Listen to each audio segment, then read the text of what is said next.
સ્થાનિક સ્વરાજ્યની ચૂંટણી આવી, તમામ જગ્યાઓથી ઉમેદવારોએ ફોર્મ પણ ભર્યા, પરંતુ હવે અનેક જગ્યાએ જે ઉમેદવારોને ટિકિટ નથી મળીને એના કારણે ભાજપમાં મોટા પાયે નારાજગી જોવા મળી છે। હવે આ નારાજગી શાંત કરવા માટે દરેક જગ્યાએ ભાજપના જે દિગ્ગજ નેતાઓ છે એ મેદાને આવ્યા છે અને જનસંકલ્પ કાર્યક્રમ કરી રહ્યા છે। અને હવે પરસોત્તમ રૂપાલાએ જામનગરમાં જે જૂથવાદ છે એને લઈને શું કહ્યું છે એની ચર્ચા કરીશું। નમસ્કાર, હું છું ઉજ્જવલ અને આપ જોઈ રહ્યા છો નિર્ભય ન્યૂઝ।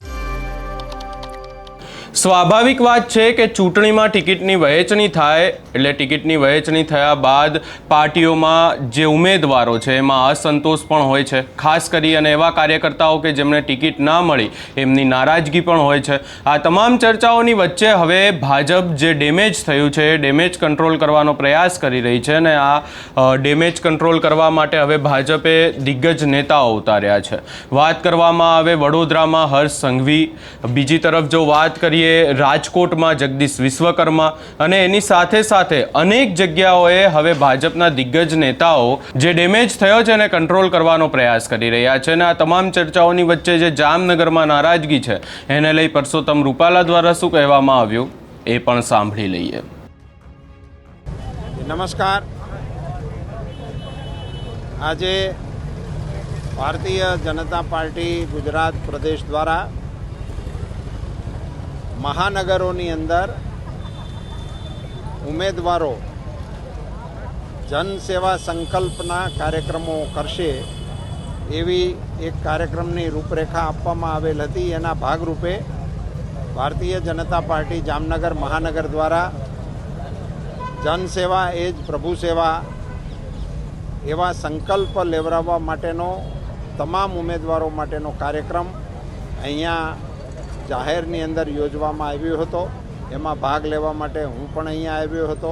તમામ ઉમેદવારો અને શહેરના મુખ્ય આગેવાનો, સાંસદશ્રી, અમારા માનનીય મંત્રીશ્રી, ધારાસભ્યશ્રી અને વરિષ્ઠ આગેવાનોની ઉપસ્થિતિમાં આ કાર્યક્રમ સંપન્ન થયો છે। ખાસ કરીને પરસોત્તમભાઈ જે ઉમેદવાર પસંદગી છે એમાં ક્યાંક ને ક્યાંક નારાજગી છે, શું ભાજપ જ ભાજપને હરાવવાનું કારણ બનશે એવું લાગી રહ્યું છે? નાની મોટી નારાજગી છે એ વાત સાથે હું સંમત છું, પણ એ લોકો ભાજપને હરાવવા માટે જ પ્રયાસ કરશે એ વાત સાથે હું સંમત નથી। એટલા માટે કે જ્યારે પાર્ટીનો વ્યાપ એટલો મોટો થયો હોય એને કારણે અને સામે પસંદગીની મર્યાદા નિશ્ચિત હોય છે। સમજો કે ગુજરાતની અંદર 182 ધારાસભ્ય તરીકે ઉમેદવારોને આપણે પસંદ કરવાના હોય તો ગુજરાતમાં ભારતીય જનતા પાર્ટીના માત્ર 182 જ કાર્યકર્તા એવા ના હોય કે જે ધારાસભ્યના પદ માટે લાયક હોય। અને એનો બીજો અર્થ એવો પણ ના કરી શકાય કે જેમને નથી પસંદ કર્યા એ ધારાસભ્ય માટેની લાયકાત નથી ધરાવતા, પણ એ કોન્સ્ટિટ્યુશનલ મર્યાદા છે, એના મર્યાદામાં જ આપણે પસંદ કરવું પડે। એટલે દર પસંદગી વખતે આ એક સ્વાભાવિક ભારતીય જનતા પાર્ટી હોય કે કોઈ પણ પાર્ટી હોય એની અંદર આવા મુદ્દા ઉપસ્થિત થતા હોય છે। પણ ત્યાર પછી ભારતીય જનતા પાર્ટીનો એક એવો ટ્રેન્ડ રહ્યો છે કે કાર્યકર્તા આખરે ભારત માતા કી જયના નારા સાથે મેદાનમાં આવતો હોય છે, એવો અત્યાર સુધીનો અમારો અનુભવ છે અને એ જ અનુભવ આગામી ચૂંટણીમાં પણ પ્રસ્થાપિત થશે। ખાસ કરીને કડવા પટેલ સમાજની અહીંયા 2 સીટ હતી, એમાં એક જ ઉમેદવાર નીમવામાં આવ્યો છે, ક્યાંક અપમાન પણ થયું છે એવું જ્ઞાતિઓમાં ચર્ચાઈ રહ્યું છે। ના, હું નથી માનતો કે એને અપમાન સાથે કે સમાજના અપમાન સાથે જોવું જોઈએ। વ્યક્તિગત કાર્યકર્તાઓનો પોતાનો મત અને અભિપ્રાય હોય છે, પણ એને પાર્ટીએ હવે ગુજરાતની ભારતીય જનતા પાર્ટી આ પ્રકારના આઘાતોને એબ્ઝોર્બ કરવા માટેની ક્ષમતા કેળવી લીધી છે। ખાસ કરીને જે પ્રદેશની પાર્લામેન્ટરીમાં નક્કી થયું હતું પક્ષ પાર્ટીઓને ટિકિટ ન આપવી, પક્ષના નબળા કાર્યકર્તાઓને ટિકિટ આપવી, નેતાઓના અંગત લોકોને ટિકિટ ન આપવી, એવું પણ ક્યાંક ને ક્યાંક સામે આવ્યું છે, જેમ કે ધારાસભ્યોએ પણ ખાસ। એટલે એનું એટલું બધું ડિટેલ વિશ્લેષણ કરવાથી કંઈ બીજો એનો કોઈ અર્થ નથી। પાર્ટી હંમેશા અમારી પાર્ટીનો એક આ પરંપરા રહી છે કે એ બીજી તરફ અહીંયા જે હવે આ ભાજપના નેતાઓ ડેમેજ કંટ્રોલ કરવા માટે તો નીકળ્યા છે, પરંતુ જે નારાજગી છે એ ચરમસીમાએ છે અને અનેક કાર્યકર્તાઓના રાજીનામા પણ પડી રહ્યા છે।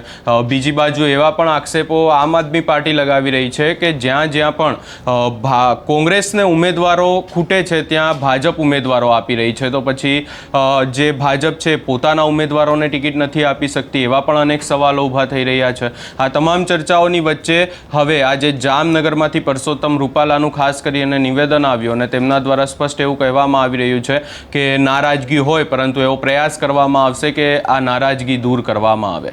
આ સમગ્ર બાબતે તમારો શું અભિપ્રાય છે અમને કમેન્ટ કરી જરૂર જણાવશો અને અમારી ચેનલ નિર્ભય ન્યૂઝને લાઇક શેર સબસ્ક્રાઇબ કરવાનું ભૂલશો નહીં.